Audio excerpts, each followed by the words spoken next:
Hey everybody, it's Mike aka That Reseller Guy. It is Monday morning, March 7th, and I have some eBay sales I want to go over with you, but I also want to get to a topic that's a little bit sensitive, deals with other reseller YouTubers and some of the information that they give out. Some of it I think is not very good, so let's get going.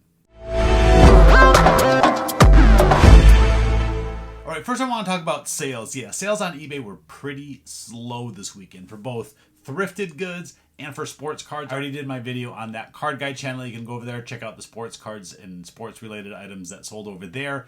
Not a whole lot. Total sales for the weekend, 13 items. That is very low. Probably the lowest I've had in a long time. Total didn't even hit $500. I think we hit like $470. For these items back here, $339. So due to the math, I sold a little bit over $100 in cards and $339 in goods, and that's shipping and tax and everything all included in that total. And I'm going to talk about each item, how long it took me to sell them, because that's going to go into what I'm going to talk about later in the video as far as some of the information that other YouTuber resellers give out. Some of the items back here sold very quickly, others took months and months to sell. So I'm going to go through them. There's actually a lot of sports related items, not sporting goods, and I'm going to talk about an item. I say it all the time. These are my favorite to sell. Football helmets. You can buy football helmets at thrift stores for generally very cheap, anywhere from $5. I have paid up to about $15 before, but that's for a helmet that sold, I think, for $100 or $100 and some dollars.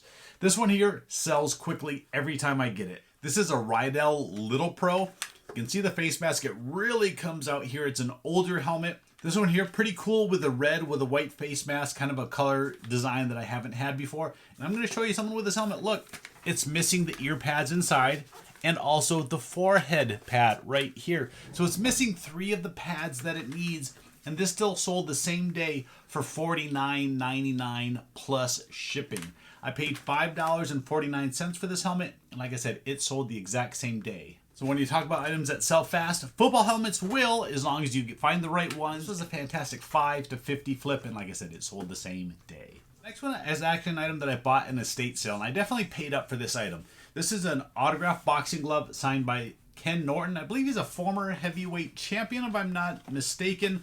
Back in the days of Ali and Holmes and all those guys. Great fighters back then. This is authenticated through PSA. They got the sticker right here, but when you display the glove, you can see it all right there. I just put the card inside here for shipping. Now, at the state sale, I paid $40 for this, and they actually had 2 of them. I bought them both. This I actually sold through offer. I had it in my store for $80, sold for $67.99 plus shipping. I gave a pretty good discount. I wanted to sell one of them. They hadn't been selling. I've had them in my store probably for, at this point, close to a year, and it hadn't sold. Ken Norton does sign quite a bit. He's not as popular as some of the other boxers, but it is still a good quality item on a good Everlast glove. Didn't have a problem paying $40 for it. I'm probably only netting maybe $20 tops on this one after it's all said and done, but still, really great sale here on this Ken Norton signed glove. We're going to go right into another signed sports collectible, and this is a Tampa Bay Buccaneers player. No, it's not Tom Brady. No, it's not Rob Gronkowski. You got to go older. You got to go into the 90s for this guy, Eric Rhett. Yeah, he was all the rage in the mid-90s for the Buccaneers. Pretty good running back. Didn't have a super long career. This one is authenticated by JSA. You can probably see his autograph better on the pop-up, but a big, nice signature, black Sharpie on here. This I did pay a couple dollars just for the autograph photo. Got it pretty cheap, but I did pay $10 for the authentication. Ended up selling for $21.99 plus shipping. So everything all in, I'm probably making $7 to $8 on this sale, and it did take a while. Eric Rhett isn't a huge in-demand player. Again, it's probably another item that's been in my store for at least a year, if not a little longer. Now, after a couple of slow selling items, we're going to go back to another fast selling items, or one that sold quickly anyways. License plate. Yeah, I've been selling tons of license plate, but this was not part of that purchase. This came in a little group lot of Dale Earnhardt items that I bought recently from a local contact. License plate celebrating, what is it? 6-time champion. It's got the years of all of his championships right there. This is for Dale Sr.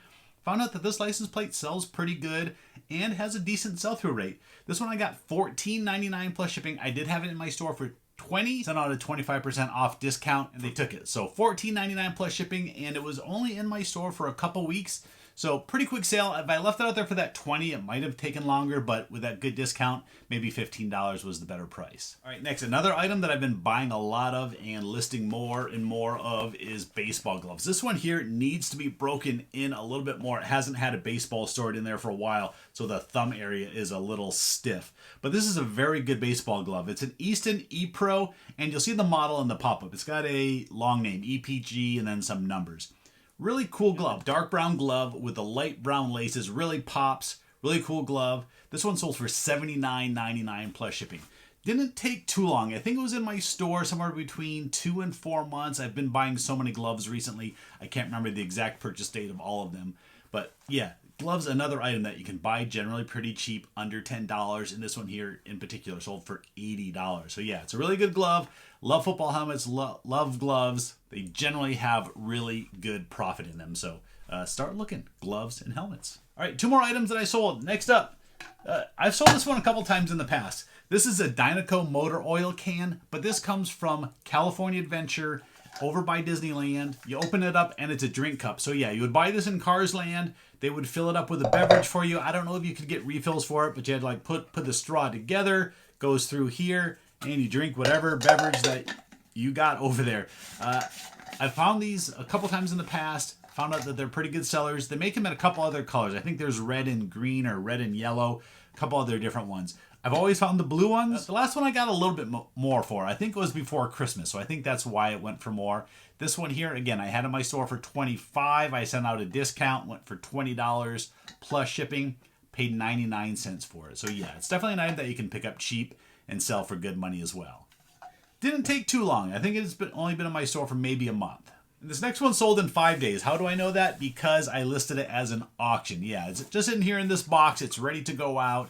I had bought a Barbie dresser that had a bunch of clothes inside it. I didn't really even realize the clothes were in there when I bought the dresser. It turned out to be a little bonus. The dresser was from the 1980s, so I'm assuming the clothes are from that era as well. I didn't want to include it with the dresser, so I figured I'd go ahead and run an auction. Didn't want to sell them individually. I know sometimes Barbie clothes, you can get $5, $10 for certain individual pieces of Barbie clothes from the 80s. Stuff from the 60s goes for a lot more. So this year I figured I'd just list it all, run it as auction, see how it went. And I was excited and then disappointed at the end of the auction because it got a lot of bids early. It got a lot of bids the morning of the last day of the auction and not another bid the rest of the auction. So it finished at $11.49. So we got $11.50 for the lot of Barbie clothes. I'm still happy with the total. I paid $3 for the little dresser that it came in, and I still have that dresser in my store for another $30. So I'm already in the profit now on that dresser, and hopefully that dresser will sell in the not too distant future. But anyway, Barbie clothes, $11.50. That's it for sales. That's everything there. Kind of a slow weekend. Hopefully we can get back to a lot of listing this week, get sales back rolling here. I know I've heard a lot of rumblings from some other people that sales have been a little slow. Maybe it's just that time of year. We're coming up on spring break, and I know that that can slow things down. There's a lot of crazy stuff going on in the world that affects things too. So whatever it is, hopefully we can correct the situation and get things rolling shortly. All right, tomorrow I'm actually going to check out a collection that I've been working on the deal for a couple weeks now. The person has a ton of model kits and military war games.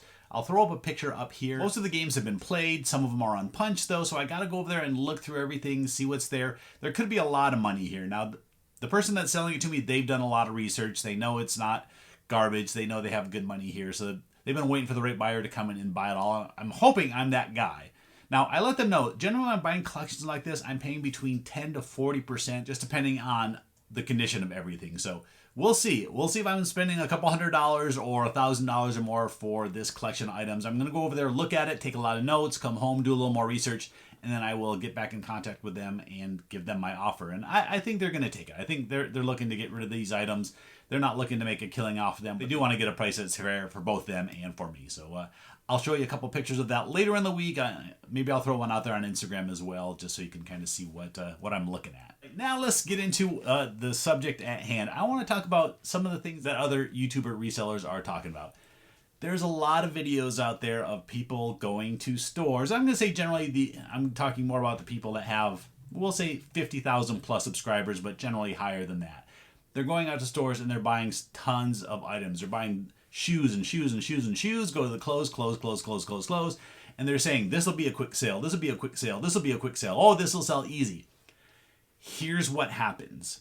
A lot of new, very new people trying to get into the reselling game are watching these resellers and going out there, buying all these items.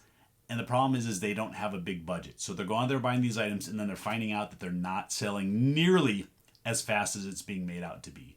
And then they're getting frustrated. Maybe they're losing money. Maybe they stop reselling. Maybe they stop paying some of their other bills because they're spending all this money on reselling, hopefully thinking that it's going to be sold quickly like they're being told that it's going to happen. This particularly happens with shoes and clothing, I think, are the two biggest areas that I see it in. And I think part of the reason why, as viewers of these channels, they're seeing these videos, they're seeing these people buy items and sell them relatively quickly, at least on their channel, at least what it's being perceived to be. The problem that new people, and I say this in general because a lot of you watching me have been watching YouTube for a while, they've watched me for a while, other resellers, and I think you're kind of getting a general idea of the items that sell and kind of how quickly they can sell. But when you're new, you're trying these things for the first time, you're looking at these people as experts. What they don't realize is a lot of these channels have viewers buying items from them. I'm guessing probably between 25 and 40% of their sales, somewhere in that range. Yeah, it's kind of a crazy amount, are viewers buying items from them. So items are selling quickly because they see them in the video, they think it's cool, they want to help support the channel. I think that's great. Don't get me wrong. I'm not dissing on people that are buying from other YouTubers. It gives a little bit of a false narrative to the people that are watching the videos, thinking that these are items that sold just in general. The other thing that's happening now too is a lot of YouTubers are buying items specifically to sell on the app Whatnot at auction. I've watched a few of these, and what's amazing to me is that the prices are going for more on these auctions than they would on eBay. And again, it's the viewers watching them, trying to support the channel, just wanting to buy something, and maybe even just because they get their name up on the screen. Whatever it is, if you're watching these YouTuber resellers to learn how to do the business, these aren't the right channels to watch anymore. They have a little bit of a different perspective as to what's going on. I think if you watch some of these smaller channels, some of the newer channels, you may actually get a better idea of what's selling and what you should be buying and selling. All right, I hope that little bit of a rant made sense. I was kind of, going in and out some of my points. I think I hit everything that I was talking about, and I hope it made sense to you. Anytime you're watching YouTube, whether it's me or other channels, take it with a grain of salt. We're just trying to give advice. We're just trying to help you find some items that will sell for you and help you make some money as well. All right, I think that's it. My goal today, let's look back here. Right here, I have this pile of items that's been building up over here. I need to get that cleared out. I've been doing a great job clearing out the garage, clearing out the other areas of the office, but that area back there is kind of a mess still. I have problems getting up to the top shelves when I sell something because all that stuff's in the way. So that's my goal this afternoon. I don't have a crazy amount of sales that I have to get packed up, just the stuff back here. So hopefully I can get to that. All right, that's it for today. Leave a comment down below. Let me know if I made sense and if you understand what I was trying to say today. If you're new, you're watching for the first time, you've made it this far in the video, hit that subscribe button, help support this channel. I would appreciate that a whole lot. Thanks everybody for watching. I will see you next time.